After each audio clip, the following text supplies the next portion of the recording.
Have you ever started a project with hundreds of unplayed views, knowing that each one requires a new sheet, a new name, a new number, and careful placement on each sheet? Hello, I'm Clement. I'm here to show you just how fun and easy it is to create your own Revit plugin using Python, even if you have never run a line of code before. Watch this. I pick the wheel I want to sheet, set a prefix and start numbering, and click Create. The tool automatically creates the sheets, name them, number them sequentially, and place the wheel exactly where I defined it. It's not just faster, it's error-proofed. In seconds, I have 50 perfectly numbered sheets ready to go. No manual work, no wasted time. The tool on the left is my Pro add-in, which is used by the professional and those without time to code. It's built with C# and have a modern interface, but you don't need to be a pro developer to get the same logic. Today, I'm going to teach you how to build a Python version. It has the exact same automation logic, just wrap it in a simple interface. Perfect for learning. I've done the hard work for you. You don't need to type a single line. I've prepared the Google code on my GitHub. Just download, copy, and paste. You have completed your own software before you even start.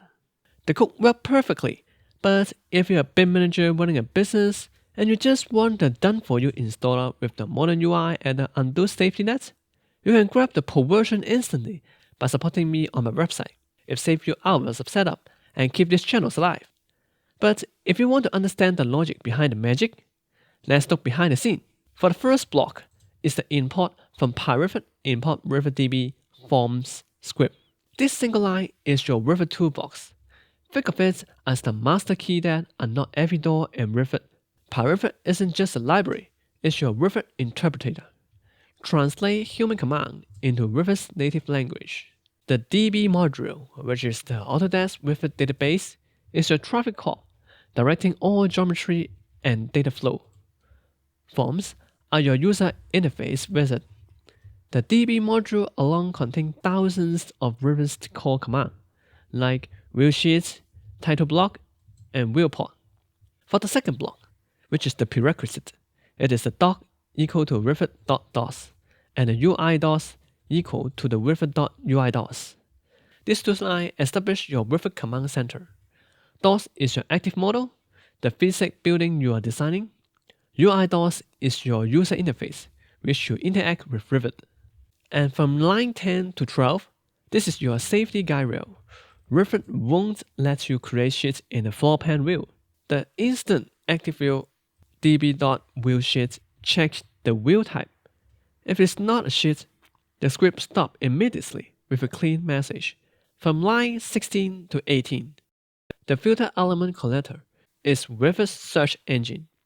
It sticks through every element on the current view to find the title block. Of category, filters only title block. First element, grab the first one.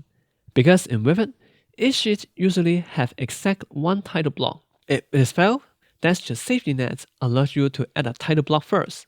For the block 3, it is placement zone. From line 28 to 34, the user physically draws the safe zone on the sheet. It captures the exact 2 points you click. From line 37 to 38, the min-max calculation creates a bounding box. Place the wheel center at the exact center of the user draw rectangle. For the block 4, unplace the wheel. From line 44, place wheel IDs is a list of all wheels already on sheet. All wheels is the entire stock room. From line 45 to 55, this loop is your quality control inspector. Each if statement is a safety checkpoint. If it is template, then skip it, because templates are not real wheel. If it is a wheel sheet or wheel schedule, skip it. Sheets, schedule are not intended to be placed on sheets as our current objective.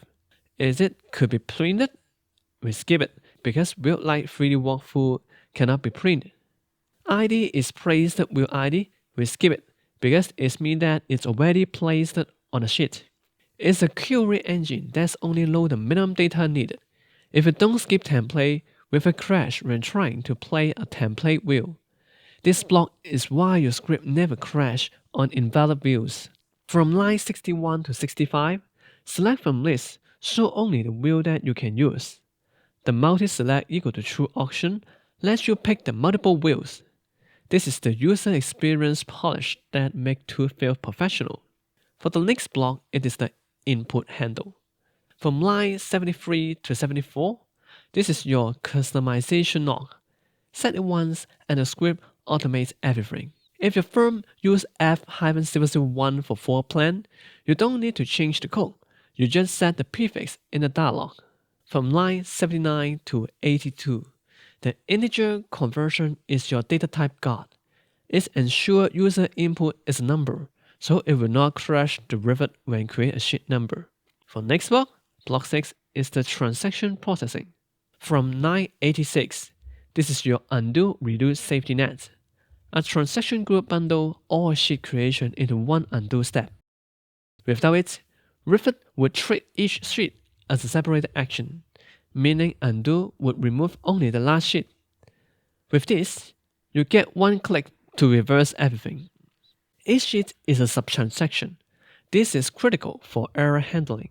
If the fifth sheet failed, just like naming conflict, Revit wrote back only that sheet, not the entire batch. The Revit query getName is a prebuilt helper. It handles edge case like wheel named, unnamed, or contains special character. From line 101, this is your wheel placement precision tool. Wheelport.create does not just put the wheel on the sheet, it calculates the exact position using your center point. It respects Revit's wheel scale and orientation. Why this code is a masterpiece of the Revit API design? First, it is user-centric flow. The script guides the user. Open a sheet, pick point, select wheel, and a prefix. No confusing prompt. No where do I go next moment.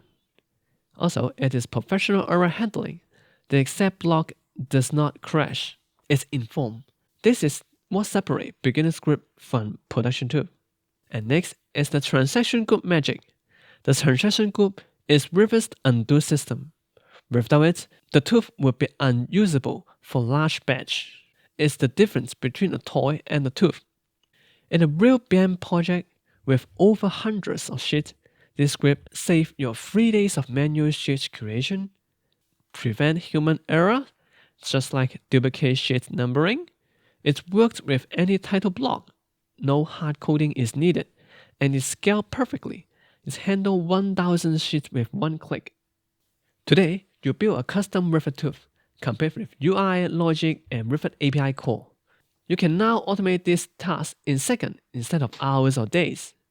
With this tool, you can avoid repetitive modeling tasks and start automating your Revit workflow. No more manual clicking buttons. But I also know many of you are busy finding deadline, meeting client pressure, or debugging error just trying to set up a PyRevit. That's exactly why I created a pre-built version, a professional version of everything we built here. You can use it right away, with no manual setup, no code error, and no admin rights. And experience what this automation feels like when they run at full speed. It's not just a shortcut, it's a motivator. Once you have tasted what the supported version can do, you will be inspired to learn how it works under the hood. For this tool, I built it as a modern UI matching Revit ribbons, undo redo safety protection, civil setup installer. These great toolkits now include all the tools from our previous video, and more is coming. For the price of a coffee a month, you help me creating free, high-quality tutorial for everyone, while getting the polished, professional version for your daily work. You can join via my official website. Links are in the description. Every bit of support keeps this channel alive, so together we can make Revit automation easier, faster, and more accessible to everyone. Before you go, what's the next boring task you want to kill? Drop your idea in the comment. Your idea may become the next video. Let's build smarter, not harder. I'm Clement. See you in the next video.